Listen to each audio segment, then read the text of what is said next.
so much, Mathews Phosa, for joining us from COSATU, the Parliamentary Liaison Officer. So, what's your take from the budget that has been just earlier on tabled by the Minister of Finance? Look, it's a mixed bag. There's some good things which we campaigned for as COSATU. There's some things we're not so happy about, but it's a difficult circumstance. It's positive that he moved away from the VAT hike, which society rejected. So it's a good thing when government listens to society and changes course.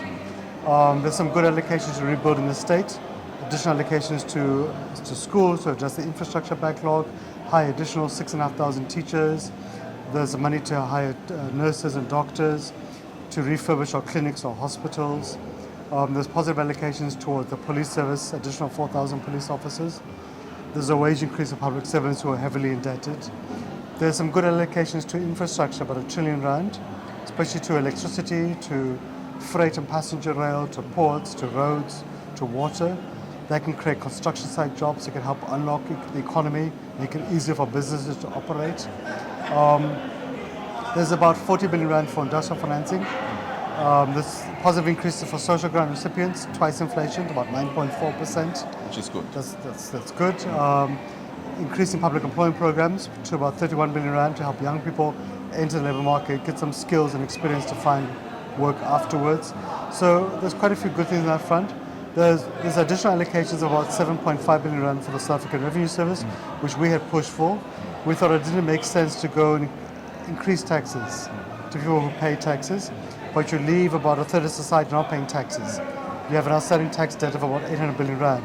We thought it makes more sense to give SARS the resources it needs to improve tax compliance, tax efficiency, especially on illicit trade, tobacco, alcohol, especially on imports which come through our ports of entry but not paying tax. So we thought it makes more sense to give SARS the money to improve tax compliance there.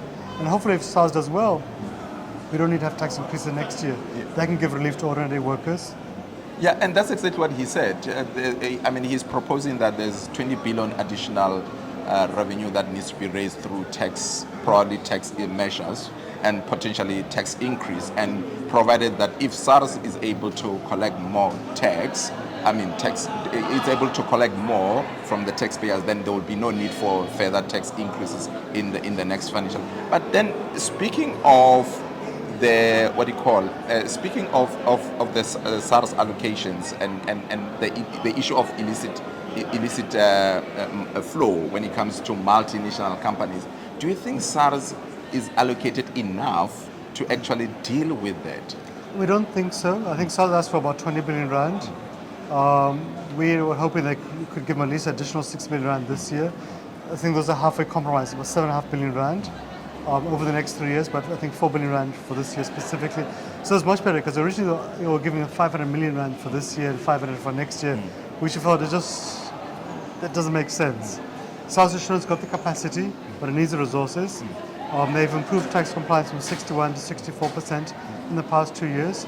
They've hired an additional 500 staff, invested in the infrastructure capacity, but they said they need specifically to have skilled forensic auditors, lawyers, tax experts, but also to invest in the AI and IT capacity. Because you look at the amount of millionaires we have in terms of the property deeds, whether it's in Sandton or Constantia, and you look at the SARS of millionaires, there's a huge gap. If you look at stats that say SARS figure, there's a huge gap. But also some of these guys who avoid taxes are highly sophisticated companies, tobacco, alcohol, informal sector. So SARS really needs the skilled capacity. But also, if you give them 20 billion rand, it's fine, it's a lot of money, but they'll give you another 100 billion rand in additional revenue. So that's a well worth investment. But also it eases the burden upon people who are already struggling, and it can help the state pay off as many different pressing priorities, from debt to infrastructure to the public services. So for us, it makes sense to capacity SARS. We've just simply said, let's allow them to improve tax compliance by 2% a year. That's an additional 40 billion rand. They are aiming for an additional 60 billion rand each year. Even if they get half of that, that addresses the gap. Yeah. But speaking of this budget, it actually recognizes the wastage that is there in the government spending. What needs to be done to actually do away with inefficiencies within the government spending? They need to do the review, see what programs make sense, which ones don't make sense. Some of them we've seen that they can't even tell you what's the impact. So why do you spend so much money on it? There is a lot of wastage. People just spend money. You'll find in the last quarter of the year what they call fiscal dumping where departments and municipalities just spend money because they don't want to lose it. But also you see some municipalities, some departments not spending money too, and then returning it at the end of the year, which also is not good. So there needs to be really a forensic shake of the entire state to see what makes sense, what doesn't make sense. We need to have a conversation also to say, what are our expenditure priorities? What can't we live without? What can we live without? What are the acceptable revenue options to fund it, and what are those which we can't accept? So we should have that discussion now whilst the Parliament passes the budget, and as we head towards the medium-term budget statement in October and the February budget speech, we need to really have a discussion about what should the budget look like. But do you think it's a matter of discussion? Because from the reports or from this budget, it has been highlighted that the spending review was done since 2000, if I'm not mistaken, or 2013, somewhere there. It's decades of discussion, decades of identifying things. They need execution. There's an element of execution that needs to be done in order to root out all this wastage within the government spending. No, they do, and even in the spending review, it only covered about a third of the state budget. So we need to do the whole state. But also they said in that spending review they've identified about 30 billion rand of money that they could do without. Or they could do the same thing but more efficiently. So also ask the question, why haven't they done that? Yeah. So when we're in a fiscal crisis, you need to be questioning every single rand and cent you spend. Yes, correct. We shouldn't just accept the status quo because it's there. And there is a lot of wastage in the state. You can see it all the time. It didn't make sense in the first budget they spent about 2.5 million rand for treasury on the budget speech. Why should you spend that kind of money? Maybe a few thousand rand on some dinners. And It that's shouldn't be a couple of million. It doesn't make sense. maybe in closing, let's look at the issue of budget 3.0. It took us 3 budgets. We are hoping that this is the last one. We're all exhausted. We need to move on. There's too much uncertainty about this whole thing. Why 3 budgets? Do you think there wasn't enough consultative process that was done? No, there wasn't, and also there was a shift.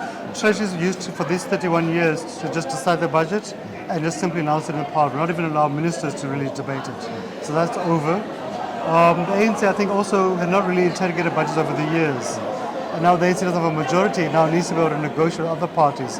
And they failed to get consensus in Cabinet, they failed to get consensus in Parliament, so it's a wake-up call for them. But it can be a good thing too, that we no longer take things for granted, we really interrogate things and see what makes sense and what doesn't make sense. Okay. Thank you so much for joining us, Mathews Phosa. We Cool. appreciate your time and we look forward to having more conversation with you. Cool, thanks. Thank you. Too.